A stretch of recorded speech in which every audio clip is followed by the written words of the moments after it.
ইসলাম আসলে কি হবে? কোন মেয়েরা ধর্ষিতা হবে না। ইসলাম আসলে কি হবে?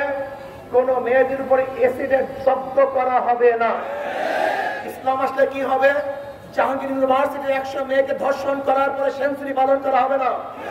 ইসলাম আসলে কি হবে? কোন মহিলাকে ধর্ষণ করার পরে হত্যা করা হবে না। ইসলাম আসলে কি হবে? কোন বিধবা মহিলা না খেয়ে থাকবে না। ইসলাম আসলে কি হবে? প্রত্যেকটা মহিলার অধিকারকে বাস্তবায়ন করা হবে। ইসলাম আসলে কি হবে? আমার প্রত্যেকটা মা বোনকে সম্মানিত করা হবে, ইজ্জত দেওয়া হবে, তাদের মর্যাদাকে বাড়িয়ে দেওয়া হবে। অথচ তোমরা কি করেছ? আমাদের মহিলাদের অধিকার নামে আমার মা বোনকে পণ্য বানিয়েছ। আজকে যত ব্যবসা, যত খারাপ কাজের জন্য আমার মা বোনদের সবচেয়ে আশরাফ মাখলুকাত, যাদের মাধ্যমে গোটা দুনিয়া সৃষ্টি হয়, সেই মা বোনকে পণ্য বানিয়েছে, চরিত্রহীনা করেছে, তাদেরকে নষ্ট করে ফেলছে। ইসলাম আসলে আমাদের মা বোনদের ইজ্জত সম্মান থাকবে সর্বোচ্চে, তাদের ইজ্জত বলা কেউ থাকবে না, তাদেরকে ন্যায্য অধিকার দেওয়া হবে।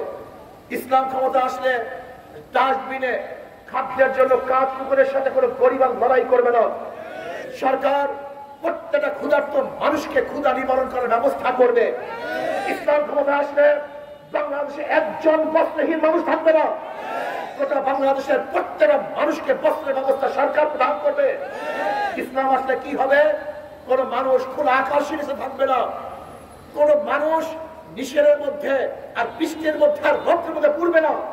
ইসলাম আসলে প্রত্যেকটা জনগণের যাদের ঘর নাই, তাদের ঘরের ব্যবস্থা সরকার করতে বাধ্য হবে। ইসলাম আসলে কি হবে? চুরি থাকবে না, ডাকাতি থাকবে না, ঘুষ থাকবে না, দুর্নীতি থাকবে না। এই ফরিদপুর জেলার ছাত্রলীগের সভাপতি 2000 কোটি টাকা বিদেশে পাচার করতে পারবে না। ইসলাম আসলে কি হবে?